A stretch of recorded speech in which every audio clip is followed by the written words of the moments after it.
ఆయనకుంది. అలాగే ప్రజల్లోకి వెళ్లి దాని ప్రచారం కూడా చేసుకోవచ్చు. అలా కాకుండా దొంగ దెబ్బ తీయడం ఒకటి, ఆ తీయడం కూడా ఎవరిని నిస్సహాయాలను తీయడం ఒకటి, ఇప్పుడు దాన్ని బుకాయింపు ఒకటి మళ్ళీ కొత్తగా మొదలుపెట్టాడు. ఆయన వాలంటీర్ వ్యవస్థ మీద ఆయన అభిప్రాయాలు ఎట్లున్నాయి, లేదా ఆయన దత్తపుత్రుడి అభిప్రాయాలు ఎట్లున్నాయని కూడా అందరికీ తెలుసు.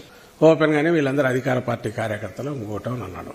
వాలంటీర్లు అనేవాళ్ళు జగన్మోహన్ రెడ్డి గారి అభిమానులుగానే వాళ్ళు ఉన్నారు కాబట్టి ఆ పార్టీకి అది దుర్వినియోగం చేసుకుంటుందని ఆయన ఫస్ట్ నుంచి అంటున్నారు. అంటే మా పార్టీ దుర్వినియోగం చేస్తుందని, అది కూడా ఆయన పెట్టుకోవడం లాభం లేదు. కానీ దాంట్లోనే మాట మారుస్తున్నాడు.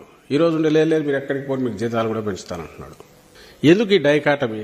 ఎందుకు సిటిజన్ ఫర్ డెమోక్రసీ అనే ఒక సంస్థను పెట్టించి దాని ద్వారా ఆపరేట్ చేసి ఈరోజు మళ్ళీ తనకు తెలియనట్టు తాను థర్డ్ పార్టీ లాగా సిస్టంలోకి రావడం ఎందుకు అంటే ఆయనకు ఈ వ్యవస్థ ఉంటే వీళ్ళు వెళ్లి ఏదో వాళ్ళతో అందరితో ఓట్లు వేయిస్తారు, జగన్మోహన్ రెడ్డి గారికి మేలు చేస్తారు, లేదా ఆయనకు ఉపయోగపడతారని ఆయనకు భయం ఉన్నట్టు. అంటే పిల్ల చేష్టలాగా లేకుంటే ఏదో అంటే ఇది అసలు ఈ వాలంటీర్ వ్యవస్థ ఏంది, దానివల్ల వస్తున్న ప్రయోజనాలు ఓవరాల్ గా ఎట్లున్నాయని చూసేంత దార్శనికత ఆయనకు లేదు. రాజకీయ నాయకుడిలాగా చూస్తే దీని జోలికి పోతే ఇబ్బంది అవుతుందంటే దానికి పోకుండా ఉండి ఇంకో రకంగా కవర్ చేసుకోవాలి, అది లేదు. ఏతావాత తేలిందంటే ఏదో చేయబోయే ఆఖరికి ఇంకొకటి ఇది అయినట్టు వాలంటీర్ వ్యవస్థ మీద ఎక్కువ పెట్టిన ఇది తిరిగి తనకే వచ్చి తగులుతోందని గుర్తించినందువల్లేమో ఈ రోజు డ్యామేజ్ కంట్రోల్ కు ఏదో వరుస పెట్టి మళ్లీ లెటర్లు కూడా రాయడం మొదలుపెట్టాడు. అయితే తను తప్పించుకోలేడు.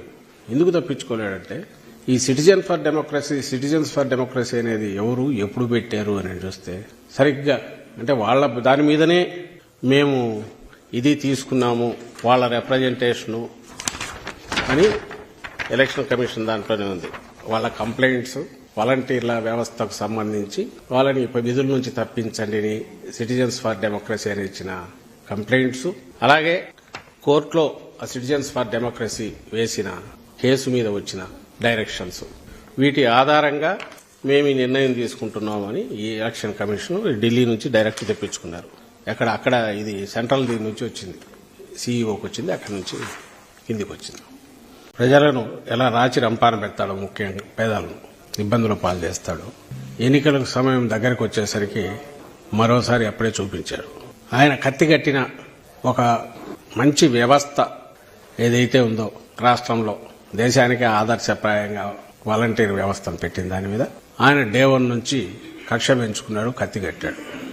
దానికి పరాకాష్ఠగా ఈరోజు పెన్షన్ల పంపిణీ గాని ఇతర డిస్ట్రిబ్యూషన్ వీటికి గాని ప్రతి నెల ఫస్ట్ నుంచి మొదలై వేకువజామునే ఇళ్లకు వెళ్లి నిస్సహాయులైన వృద్ధులకు, అలాగే వికలాంగులకు, ఇలాంటి సెక్యూరిటీ అవసరమైన వర్గాలకు జగన్మోహన్ రెడ్డి గారి ప్రభుత్వం ఆయన అదే పనిగా ఏర్పాటు చేసిన వ్యవస్థ ఏదైతే ఉందో హ్యాండ్ హోల్డింగ్ చేస్తూ గవర్నమెంట్ పథకాలన్నీ కూడా నేరుగా ఇంటికి చేర్చే వ్యవస్థ వాలంటీర్ వ్యవస్థ, దాన్ని ఎన్నికల పేరుతో కోడ్ ఆఫ్ కండక్ట్, మన మోడల్ కోడ్ ఆఫ్ కండక్ట్, దీనికి సంబంధించి కోడ్ అప్లై అవుతుంది, దాంతో ఇన్ఫ్లుయెన్స్ చేసే అవకాశం ఉంది కాబట్టి దాన్ని ఆపేయాలి, దాని ద్వారా ఈ డిస్ట్రిబ్యూషన్ జరగకూడదని ఎలక్షన్ కమిషన్ పెట్టి ఆపించారు.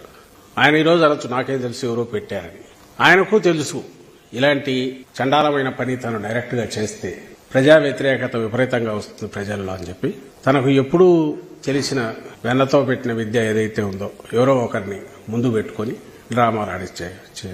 నిజంగా ఆయనకు వాలంటీర్ సిస్టమ్ అనేది వద్దు అని ఒక సైద్ధాంతికంగా కూడా ఆయన అనుకుంటే తనే పోయిండొచ్చు, కోర్టుకు పోవచ్చు, ఓపెన్ స్టేట్మెంట్ ఇచ్చి తెలుగుదేశం పార్టీ విధానం అని కూడా చెప్పి ఇది పనికిరాదు ఈ వ్యవస్థ, మేము వస్తే ఇచ్చేస్తాం, లేదా గతంలో ఉన్న జన్మభూమి కమిటీల వ్యవస్థను తీసుకొస్తామని కూడా చెప్పొచ్చు, తప్పులేదు.